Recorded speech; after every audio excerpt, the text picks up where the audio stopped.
Hello everyone, myself Vaibhav.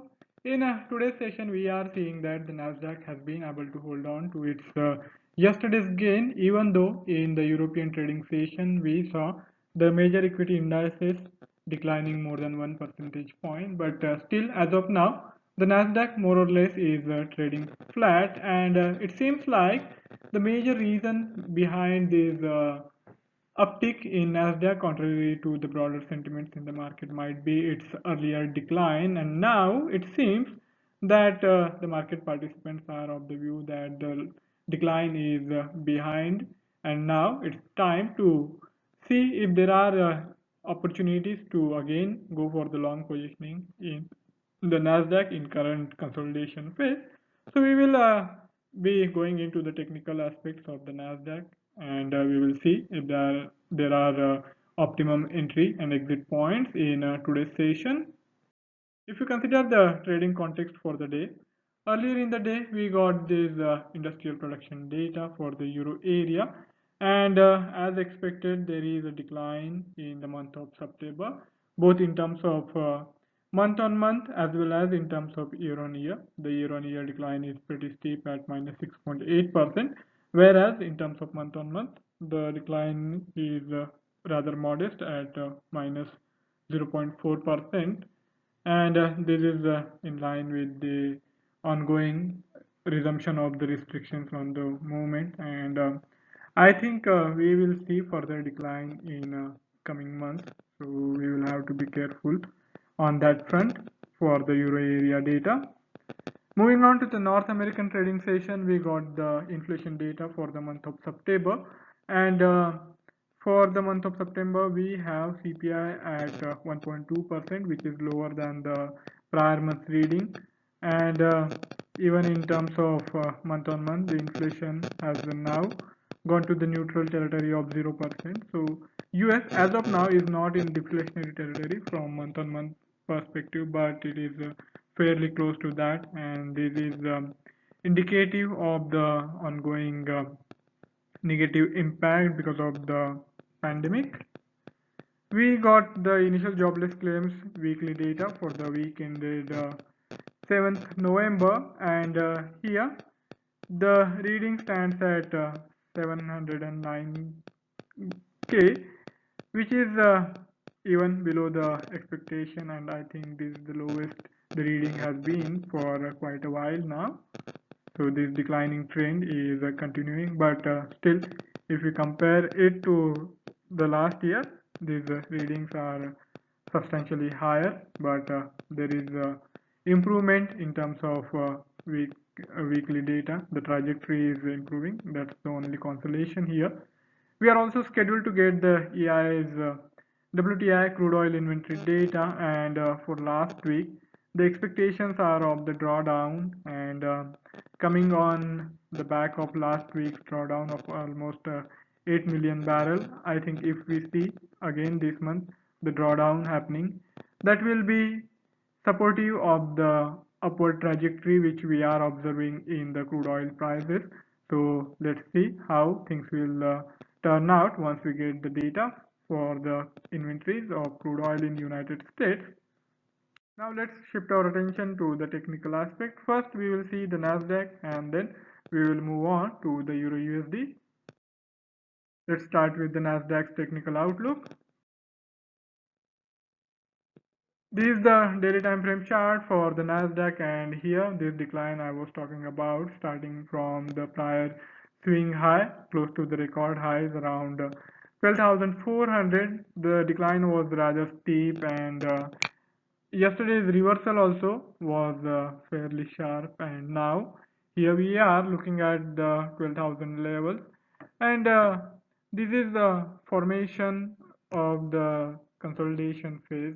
We don't really have any major trend here. The underlying bias has been positive for quite many months now, and this time around we saw this resistance of the prior high acting as a steep barrier, and the Nasdaq failed to surmount that, and we observed this decline. But on the lower side, there are not many reasons to sell the Nasdaq, and as a result of that, the sellers were not really pushing the Nasdaq lower, and we are now again observing this consolidation with yesterday's moves on the upper side.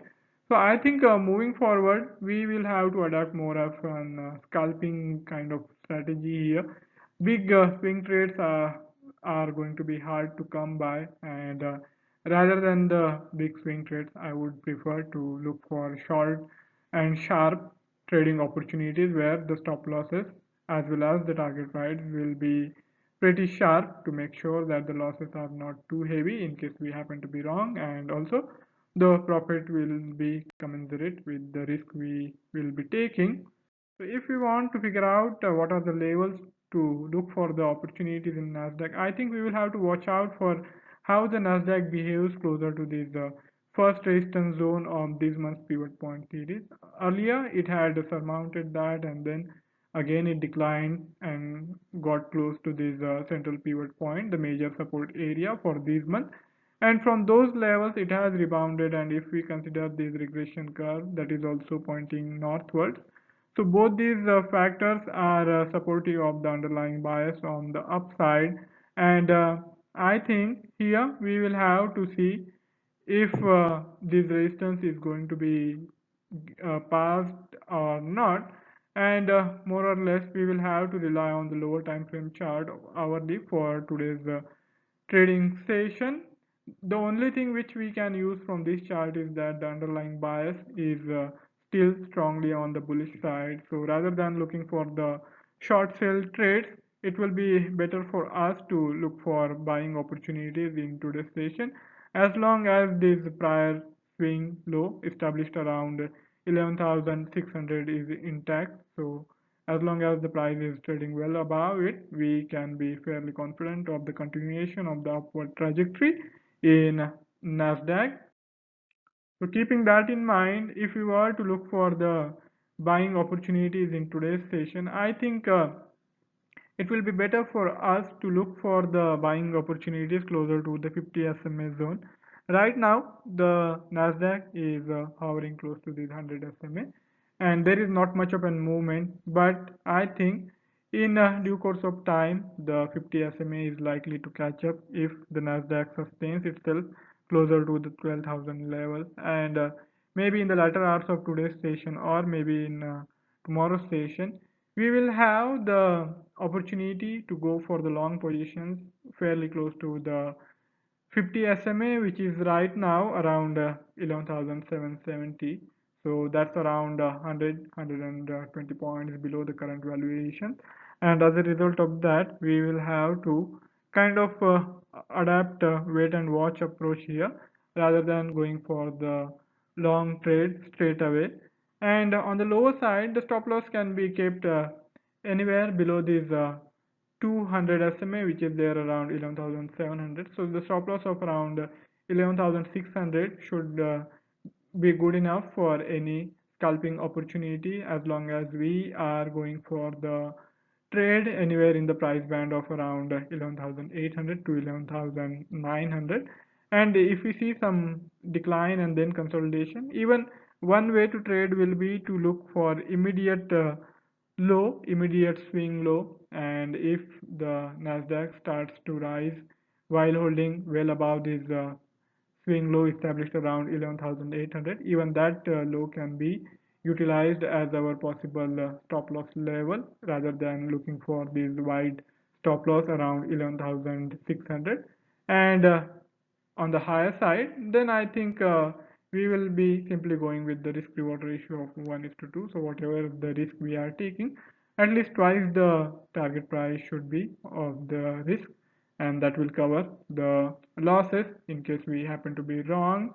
And if we go right, then well and good, we will be making money. Now let's see what's happening in the currency segment.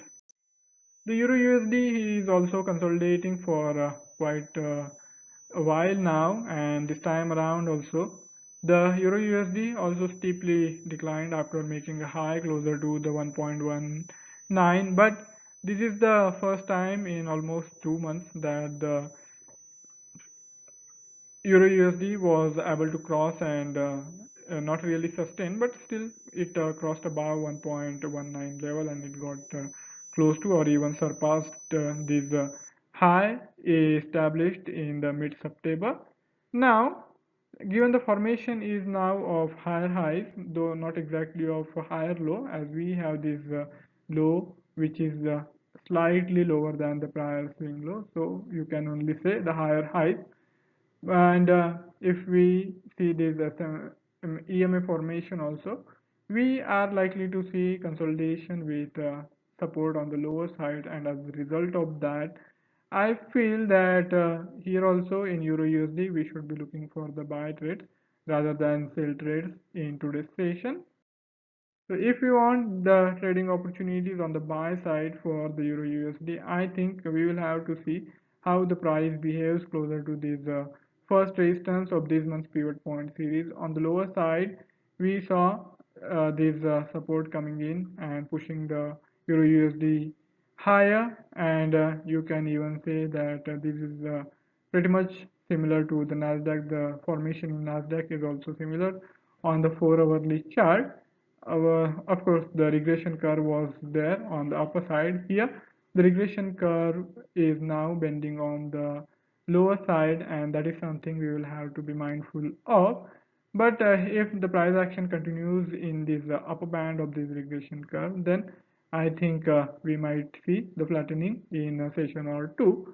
So looking at this technical formation, given the fact that the underlying bias has been bullish for a while now, we can look for the buying opportunities, and I think if we want to cut down on our possible losses and look for trading opportunities, then we will have to rely on these SMA formation. The three SMAs, 50, 100 and 200 SMAs are converging closer to 1.178 to 1.182, so that's a price band of around 40 to 50 pips, and we have this convergence now taking place of these three SMAs. And on the lower side, the price level of 1.175 is going to be crucial. As long as the Euro USD is able to hold well above these immediate swing lows and above 200 SMA, I think we don't really have to be that worried about this bearish correction which is happening in the Euro USD. But if the Euro USD does break below this prior swing low, then I think in near term we will have the weakness, and then that might even push the Euro USD closer to the prior swing low, even towards 1.17 or below that level. So watch out for today's price action in the Euro USD. If the Euro USD is able to hold well above this 200 SMA, anywhere in the price band of 1.178 to 1.18, I think that should be good enough for us to look for the buying opportunity while keeping the stop loss anywhere closer to 1.176 or just below this immediate swing low. And on the higher side, the target can be above immediate swing high, above 1.184. So for us, the risk reward ratio will also be good enough. Not exactly 1:2, just little lower than that, but still it will be more than the risk we will be taking. So from conservative perspective, the safety is also there. So that's it from my side for today's session. And before I sign off, I would also like to remind of the risk associated with trading in the financial instrument, and one should be careful while using the information provided. Have a fabulous day ahead. Goodbye.